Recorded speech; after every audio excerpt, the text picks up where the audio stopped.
In 1967, Syria started a process that would stir up Middle East tensions and unite the Arab states in a war against their hated neighbor, Israel.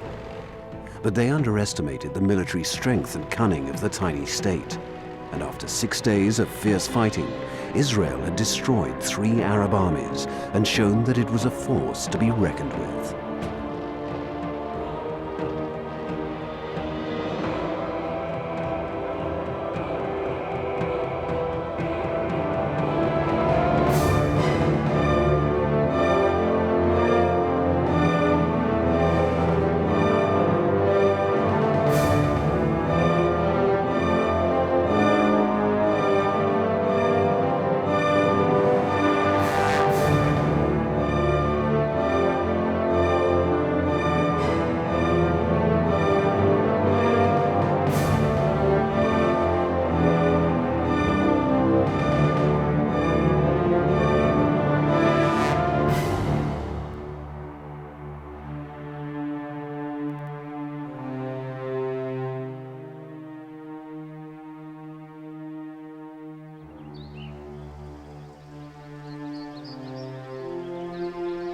It all began with water.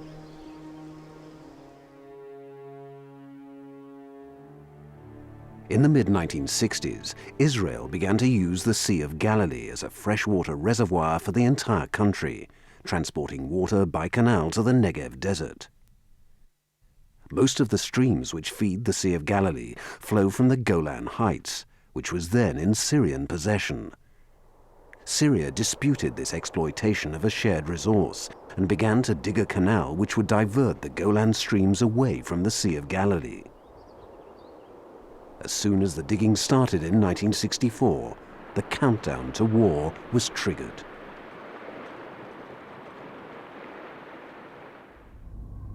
For 20 years, Israel had been on a war footing with its neighbors. The United Nations resolution of 1947, which turned a thin slice of British-controlled Palestine into Jewish and Arab states, had been rejected out of hand by Palestinian Arabs and most of the Arab world. As the British left in 1948, 7 armies invaded Palestine, overrunning the territory meant for the Palestinian Arabs and attacking the new state of Israel. Ever since that war ended in 1949, a state of uneasy truce had existed on Israel's borders. Between 1948 and 1967, Israel had a problem with defense, because unless you're willing to conduct a First World War-style attritional defense, where you dig a trench and sit in there and shoot until everybody's dead, unless you're going to do something like that, you need to be able to defend in depth. And the Israelis had no depth. Basically, the country was shaped like an hourglass. There was an area in the north surrounded by mountains, overlooked by Mount Hermon, 9,000 feet high. There was an area in the south, in the Negev, and it was connected by a narrow corridor. Now, at its narrowest, this corridor was only 7 miles wide. And so the Jordanian artillery in the Judean hills could actually drop shells onto the coastline of Israel. She had a very small population. She had a very small landmass, no strategic depth, but very long borders. And she also had a relatively weak economy, very narrowly based. And this meant that she couldn't fight long attritional wars. She had to fight wars of maneuver. So the Israelis would have to defend at the strategic level by attacking at the operational level. And preemptive strike became an important part of Israeli doctrine because of their strategic situation. In 1956, during the Suez Crisis, Britain and France convinced Israel to go to war with Egypt. And for a short period, Israel occupied the vast Sinai Peninsula. Only the deployment of the first ever UN peacekeeping mission returned tensions to their usual simmer. In the 1960s, as the Syrians and the Israelis exchanged border clashes around the Golan Heights, Egyptian President Nasser saw his leadership in the Arab world slipping away. He could not allow the Syrians to become the main aggressors against the Israelis.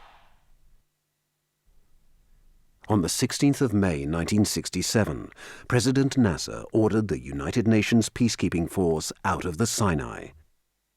Nasser just wanted him to take maybe some of the peacekeeping force out. Or maybe, ideally, Outhant would say, no, that peacekeeping force is going to stay in the interest of international peace and security. And Nasser could say that the UN was bad, and the UN could say they didn't care, and Nasser would have made his show of force against the Israelis. But to some extent, to Nasser's surprise, the whole UN peacekeeping force, lock, stock, and barrel, picks up and leaves.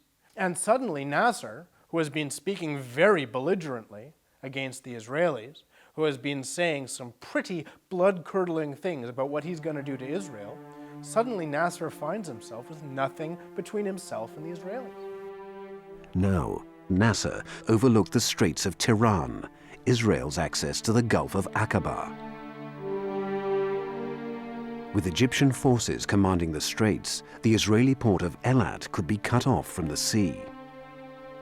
International lawyers knew that this was a frightening development. Although the Straits of Tiran were within the 3-mile limit of Egypt's territorial waters, the straits were an international waterway. Barring passage to a country's shipping was an act of war.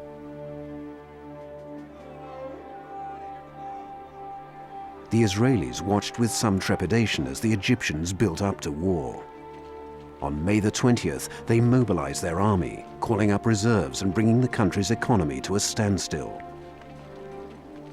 They watched as Nasser bullied Jordan's young King Hussein into joining the joint Egyptian-Syrian command structure. They watched as the Syrians dug their canal. They watched as Nasser's forces built up in the Sinai.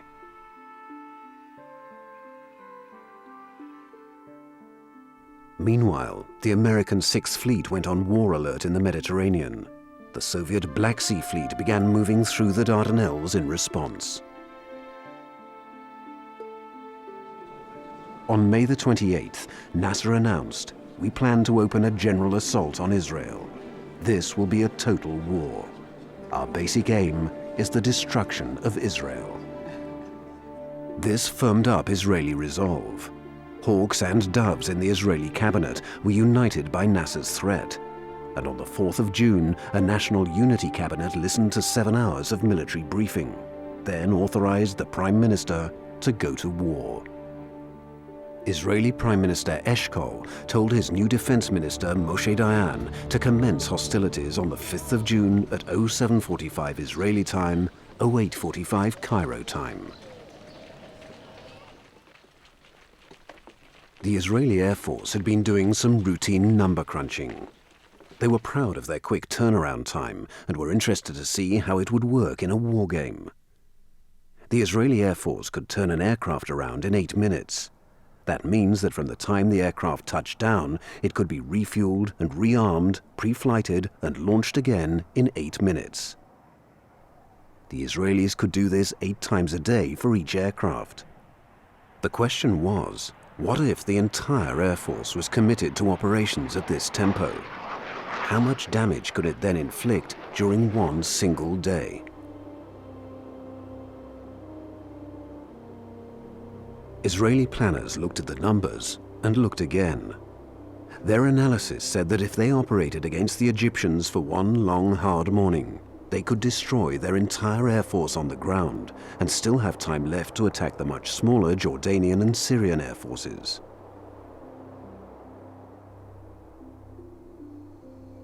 At 0800 hours Cairo time on the 5th of June 1967, the Egyptian Dawn Patrol took off. In a well-organized air force, in a time of increasing international tension, what tends to happen is that air patrols are sent up from dawn and they will overlap throughout the course of the day so that there will be, in effect, a standing air patrol up over one's military bases, strategic centers, air bases, and so on. But it's surprising just how often a dawn patrol will go up and then land, and there will be a gap between the dawn patrol and the next patrol. It's not just the Egyptians who make this mistake. The Americans, for example, in the Philippines, on the 8th of December 1941, lost virtually their entire air force by making precisely the same mistake. B-17s, P-40s went up in the morning, landed, and while they were being refueled and rearmed, the Japanese struck. Now precisely the same thing is going to happen on the 5th of June, 1967. At 08:45, as if on cue, the Israeli Dawn Patrol disappeared from the Egyptian radar scopes. The Egyptian War Minister, Field Marshal Amer, was in an airborne command post aircraft with his Chief of Air Staff and a Soviet Air Commodore. Field Marshal Amer watched from the window of his airborne command post as a black cloud rose over the vast Cairo West airfield.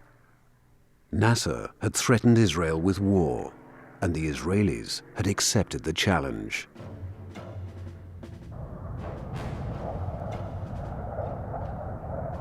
As Field Marshal Amer's pilot frantically looked for a safe airbase to land his plane, 10 of Egypt's forward air bases between Cairo and the Israeli border were destroyed by Israeli ground attack aircraft.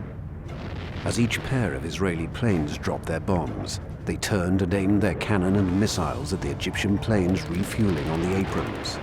They made 2 passes, spending no more than 7 minutes over their targets, then turned for the 20-minute flight home and a quick 8-minute turnaround.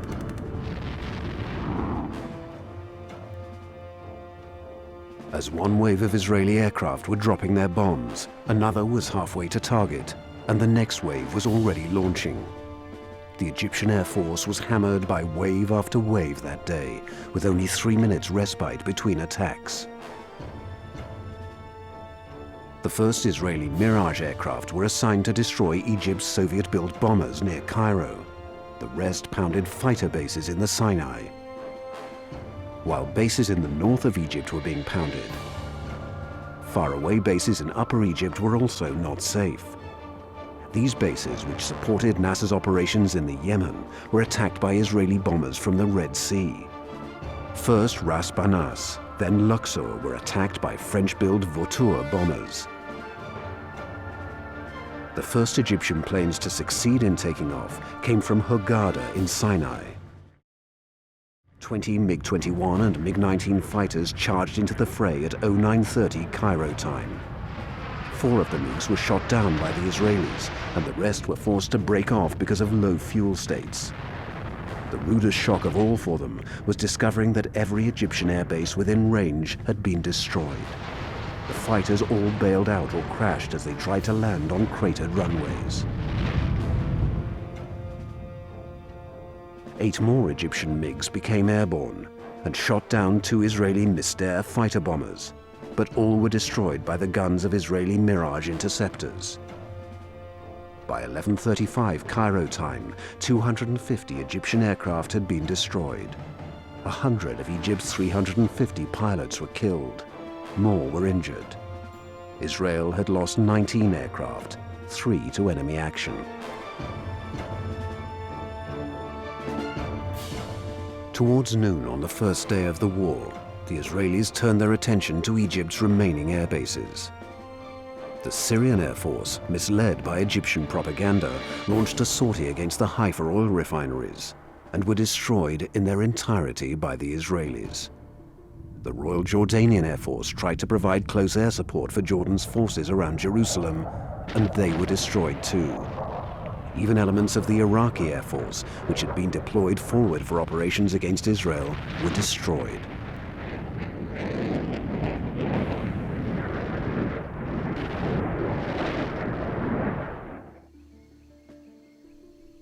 By noon on the first day of the war, Israel had absolute air supremacy over Israeli, Egyptian, Jordanian, and Syrian airspace. The Israeli Air Force could now be devoted almost exclusively to providing close air support to the ground forces fighting into Sinai, the West Bank, and the Golan Heights. Air superiority was absolutely crucial to the Israelis for many reasons. Strategically, it gave them reach. It allowed them to project their force over vast distances using relatively few assets. Operationally, it meant that they could be mobile between the various fronts. Because they had so many enemies surrounding them, they knew that they would very probably have to fight one after another, just as they had to in the 1967 war. And this gave them the flexibility to do that at the operational level. Once air superiority had been gained, with the air flank open to them, they could use aircraft in a close air support role. They could actually support the advancing infantry and armour. They could interdict the enemy as he reinforced or tried to withdraw. They could also transport logistics using the air flank, and of course could also importantly drop airborne forces. So that package, that air superiority package, gave the Israelis the sort of flexibility that they needed at very many different levels. The Egyptian army had prepared contingency plans for defending the Sinai in depth. Called Plan Kahir, the plan would allow the Israelis to advance deep into the Sinai, where they would be destroyed by Egyptian firepower. President Nasser told his army to shelve Plan Kahir. Instead, Nasser ordered his army to concentrate forward along the Israeli border to prepare for an invasion of Israel. The Egyptian army wants to defend the Sinai Peninsula because Cairo is very close. But once this plan has been developed by the Egyptian general staff, Nasser changes his mind. Because of his bellicose rhetoric, Nasser has to abandon the idea of using his army to defend Cairo, to defend the Sinai against an Israeli attack, and instead he has to go along with his bellicose rhetoric and position his army to attack. The new Egyptian plan was to begin with a surprise air attack on the Israeli Air Force to achieve local air superiority over the Negev desert. Then, while the 20th Palestinian Liberation Army division of the Egyptian army attacked the Israelis from the Gaza Strip, the Egyptian 4th Armored Division would cut across southern Israel, linking up with the crack Jordanian 60th Armored Brigade to cut off the Israeli Red Sea port town of Eilat. The Egyptian 6th Motor Rifle Division, with the powerful Egyptian 1st Armored Division in support, would take Eilat and consolidate the Egyptian hold over southern Israel. The Egyptian army's redeployment really put the armed forces in a position of great difficulty. They weren't expecting it and they weren't flexible. And the redeployment sent them to ground that they didn't know particularly well and hadn't necessarily trained for. It meant that the organisation that was so relatively strong whilst in Egypt, when put on a new piece of ground, all of a sudden showed a lack of cohesion. The sort of lack of cohesion that the Israeli armed forces knew they had to try and target and exploit when it came to battle. They go into Sinai, they dig in to defend the Sinai, they're told, abandon your field fortifications, move to a new position to attack the Israelis, now dig in. The Egyptian soldier cannot be bothered to dig in again. He's not well motivated, he's not well led, he's not being well treated, and yet another pointless movement in the Sinai just further demoralizes the Egyptian soldier. And that means that when the Israelis come, they're attacking not a dug-in enemy prepared to attack. They're attacking Egyptian soldiers who are not prepared to fight at all. The Israeli concept of operations was first to break through the thick skin of the forward Egyptian units. Next, they would exploit westward to cross the Sinai on its three main east-west routes, heading along the coast and towards the passes through the mountains at the western edge of the peninsula. During the exploitation phase, they would engage and destroy the Egyptian reserve formations.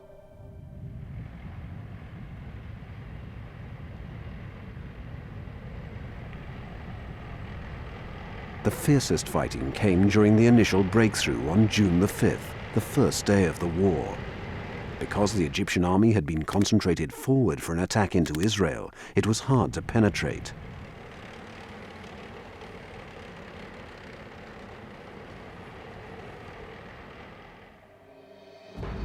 At Abu Egela, the Egyptians had a prepared defensive position blocking the central route through the Sinai. The position had been prepared according to Soviet doctrine. Belts of trenches were anchored on the right by rocky crevices and hills, and on the left by shifting sand dunes. To their front were minefields covered by machine guns in the trenches and artillery to the rear. A few miles away, an armored strike force stood ready to counterattack. Brigadier Ariel Sharon sent his tanks by a roundabout route to block the Egyptian armor. He sent his paras by helicopter to assault the Egyptian artillery, shooting the gunners in their pits.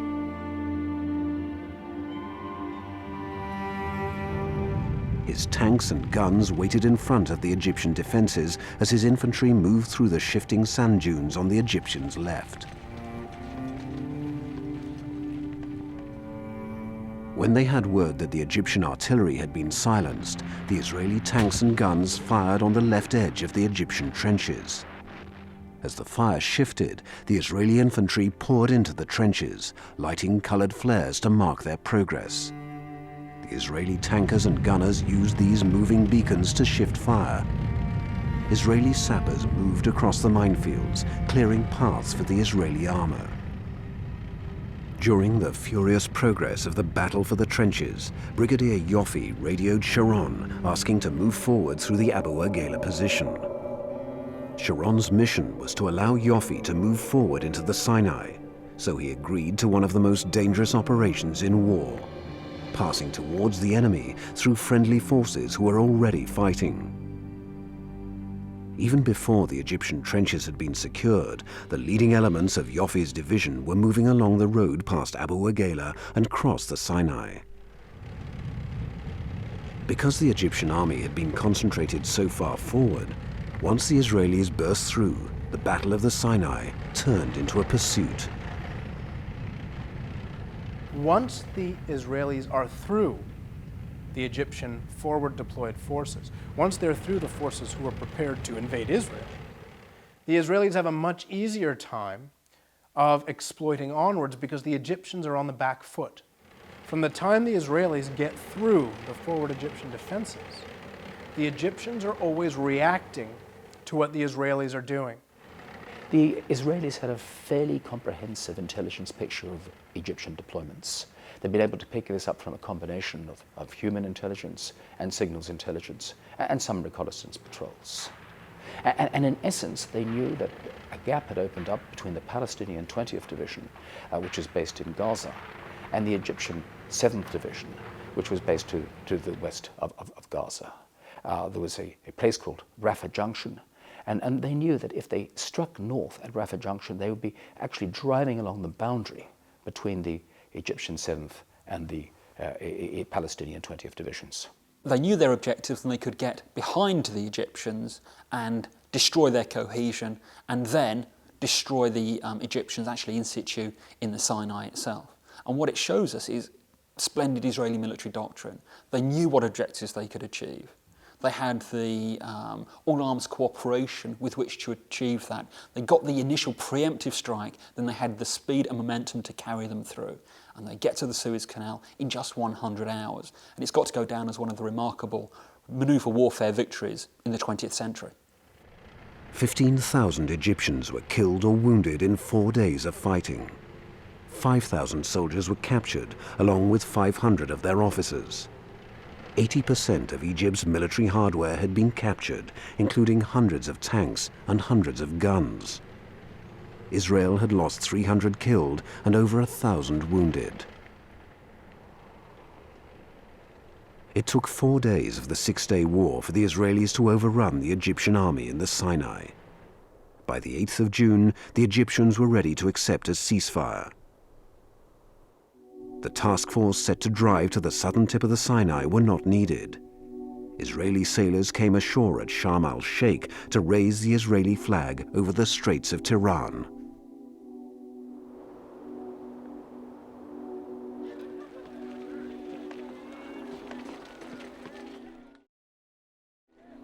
Israel expected to fight Egypt and Syria, possibly Jordan, plus forces from elsewhere in the Arab world.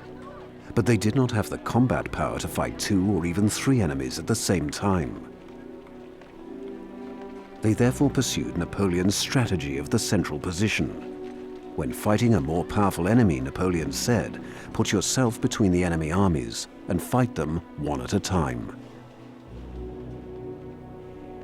While the Israelis were fighting Egypt, they defended against Jordan and Syria. When they saw that the battles in the Sinai were going well, late on the 5th of June, they threw their reserves into battle on the central front around Jerusalem.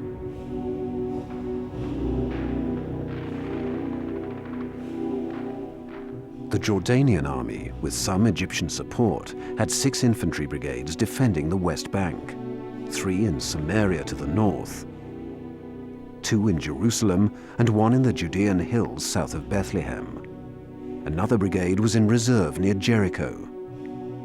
2 armored brigades made up Jordan's striking force, 40 Brigade in the Jordan Valley and 60 Brigade ready to link up with Egyptian forces in the south.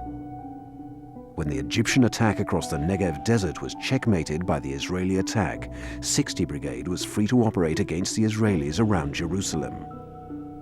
The Israelis faced Jordan with a very large Jerusalem Brigade, a reserve infantry brigade around Lod Airport, and a reserve infantry brigade near Netanya at Israel's narrowest point. 1 division could be borrowed from forces facing Syria in the north.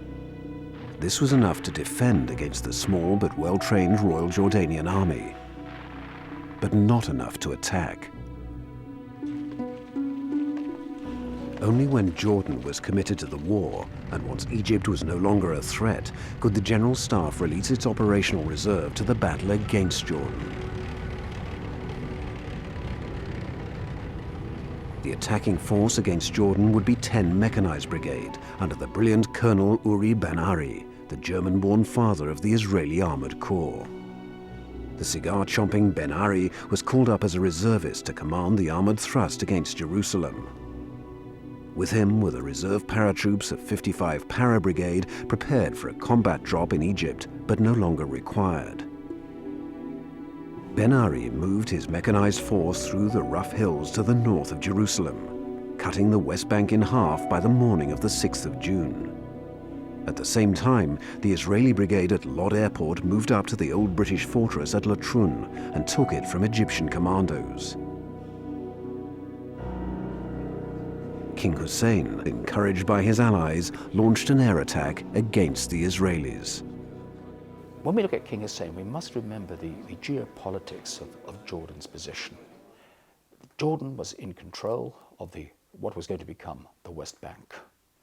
And Jordan was deeply suspicious of both Syrian motivations and Egyptian motivations.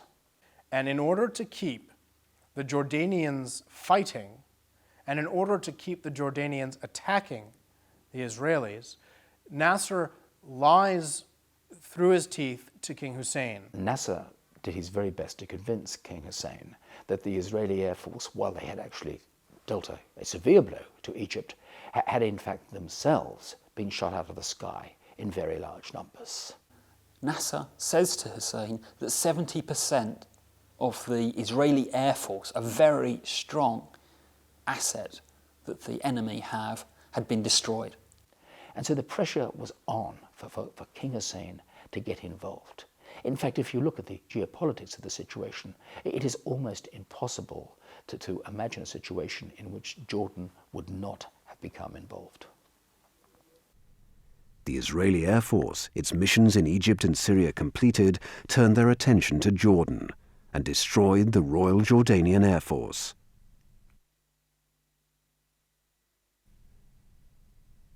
King Hussein ordered his 60th Armored Brigade to move up from the Judean hills to oppose Ben-Ari's mechanized force. As they moved out, they were destroyed from the air by Israeli close support missions. The Israeli paras unpacked their drop bags, put desert operations out of their minds, and drove to the Jerusalem area. They wrapped around Jerusalem from the north and east, surrounding the old city. For 19 years, the Jordanians had been building defences around the old city of Jerusalem to stop the Israelis from attacking between Ramallah and the old city. And it was very much like an old First World War system of defences. It was made up of pre-surveyed killing zones, of trenches, of mutually supporting buildings, some several stories high, with cellars that were connected by trenches, barbed wires, mine, anti-tank and anti-personnel mines in between. And so it was a very, very difficult system to overcome. But of course, in the battle for Ammunition Hill, that's exactly what the Israelis do. Some people suggest the Israelis should have bypassed it. And certainly in the Sinai, where you've got miles and miles of territory to work with, they might well have. But in order to maintain the momentum of the advance, the Israeli 55 Para Brigade has got to put in an attack on Ammunition Hill. They have got to be prepared to take a lot of casualties from close-in fighting in order to get around the northern perimeter of Jerusalem. The fighting started at about 2 o'clock in the morning on the 6th of June, and it went on without intermission for 4 hours. It wasn't until dawn was breaking on the 6th of June that Ammunition Hill was under Israeli control. It is an epic in the history of the IDF, the Israeli Defense Force. It's also an epic in the history of the Jordanian army. Both sides came out with military honors just about equal. While the fight for Jerusalem raged, a divisional task group under Major General Elad Peled was detached from the forces facing Syria and sent into the hills of Samaria. Slowly, a brigade fought their way against well-prepared Jordanian defenses through Jenin, through fierce fighting at Kabatia, towards Nablus. Another brigade came around the east towards Nablus, where they were welcomed by the citizens who took them for Jordanians. Jordanian army elements trying to reinforce in Samaria and Jerusalem were pounded by Israeli Air Force battlefield air interdiction missions.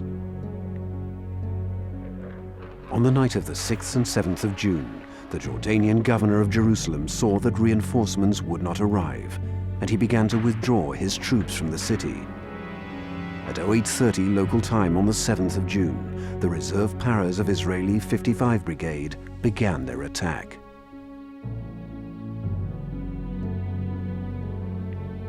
Two battalions climbed the ridge of the Mount of Olives near Augusta Victoria Hospital and moved along the ridge to the Kidron Valley, while a third battalion moved along the walls of the old city.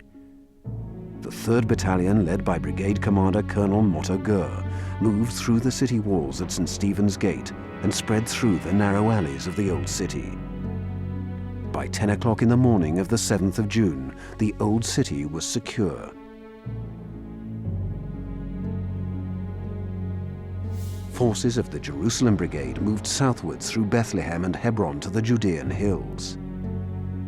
Ben Ari's 10th Brigade moved northwards through the Jordan Valley. The Israelis had lost 550 killed and 2,500 wounded. Jordan had lost 6,000 soldiers killed or missing. Half the populated part of the Hashemite kingdom had been lost. King Hussein, betrayed by false Egyptian intelligence and empty promises of Syrian support, accepted a ceasefire at 8 o'clock in the evening of the 3rd day of the Six-Day War.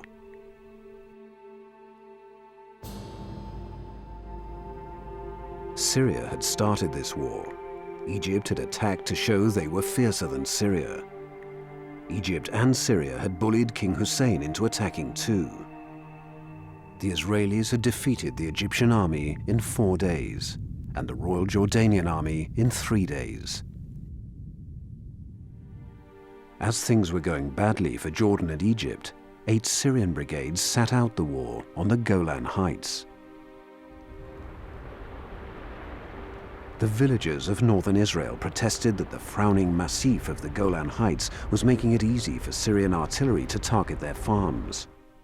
For years, the Syrians had made life miserable for them, attacking them as they worked. During the Six-Day War, 2 Israeli civilians were killed by Syrian artillery and 16 were wounded. Guerrillas sponsored by Damascus had been operating in northern Israel, attacking Israeli infrastructure targets.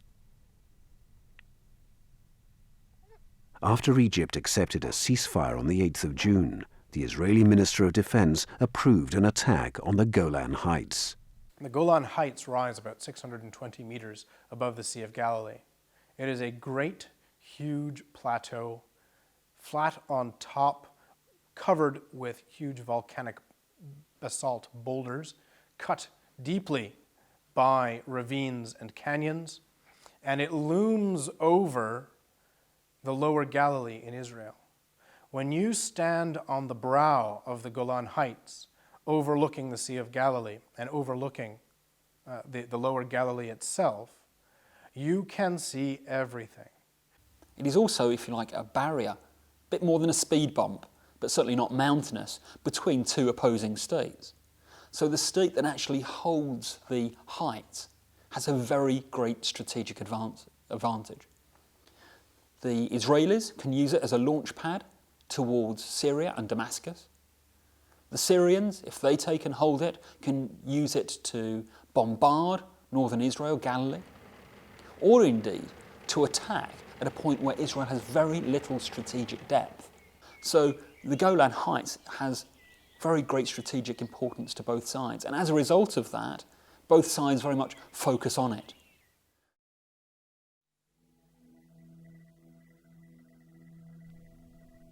The massive plateau of the Golan Heights is bordered by the steep Yarmouk Canyon to the south.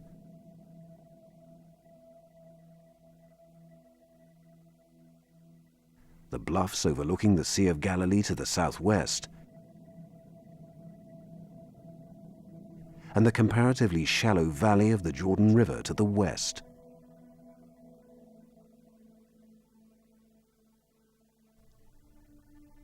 The southern part of the heights are cut by a series of deep canyons, which make it nearly impossible to operate tanks off the one good road.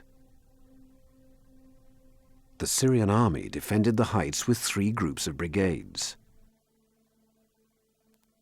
The 35th Group of Brigades had 2 regular infantry brigade groups forward, and an infantry brigade group and a mechanized brigade group in reserve. This divisional task group defended the rough canyon country of the southern Golan. The 12th Group of Brigades defended the northern sector of the heights with a regular and a reservist infantry brigade group forward, and reservist infantry and an armored brigade group in reserve. Mixed in with these brigades were 5 battalions of Syria's Republican Guard.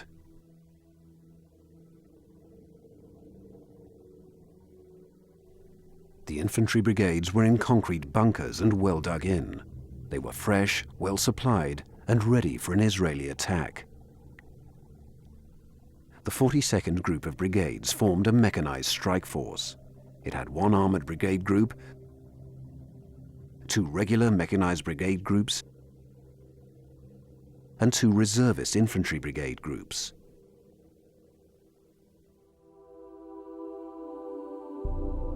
This strike force was in reserve along the axis from Damascus to Quneitra city.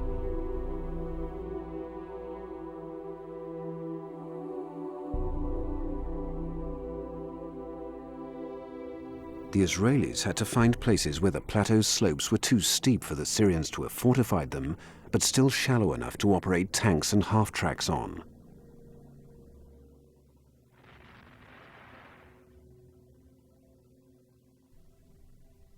The Israelis committed 2 divisional task groups to the Golan Heights.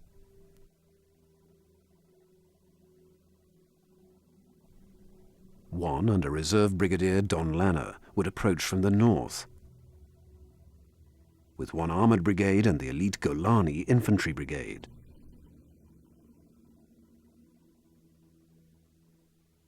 The other would attack up the harsh southern slopes of the heights. This group consisted of brigades which had been fighting around Jerusalem, which would have to redeploy to the Golan while Lanner's task group fought in the north.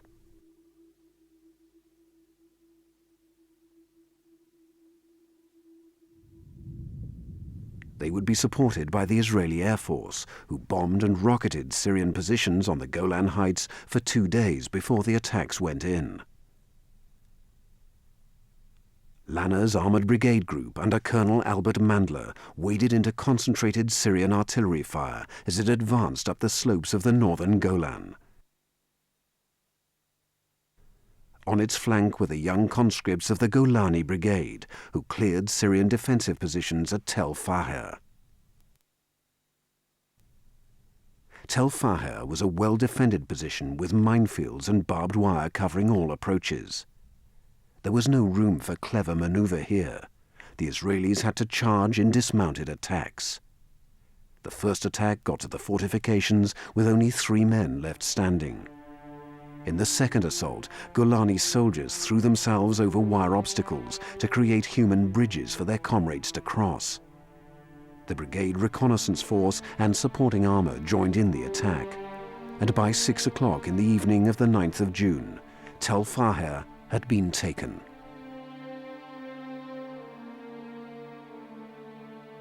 By the end of the first day, the northern edge of the heights had been taken by the Israelis.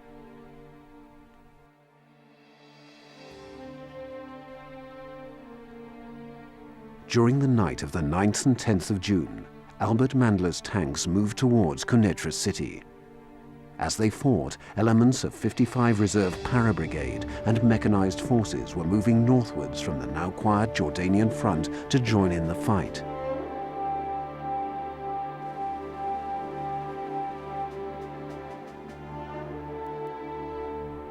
On that night of complex maneuver, the Syrian regime quietly withdrew their main mechanized striking force, the 42nd Group of Brigades, closer to Damascus.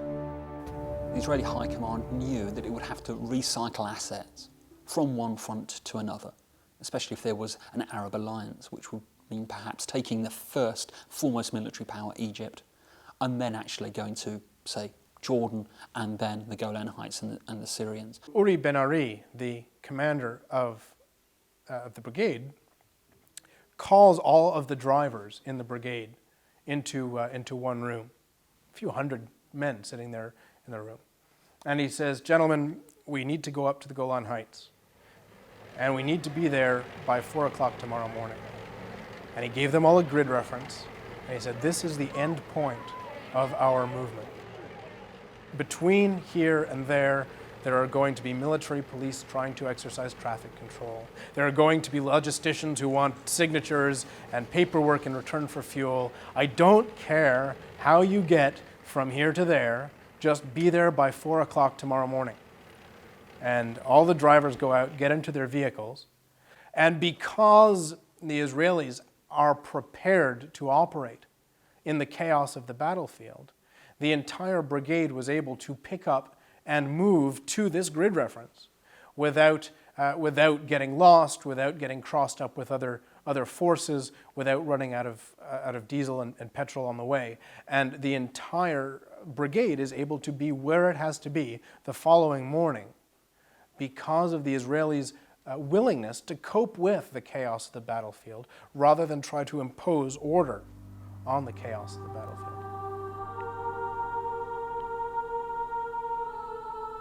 Elements of 2 brigade groups crossed into the central Golan early in the morning of the 10th of June. After lunch, a quickly assembled Israeli divisional task group began an attack from the south, up the steep bluffs and leapfrogging across the difficult country beyond.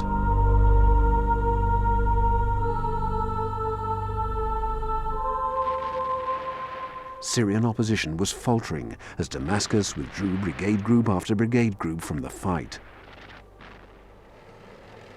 Syria could afford to lose the Golan Heights, but it could not afford to lose its army.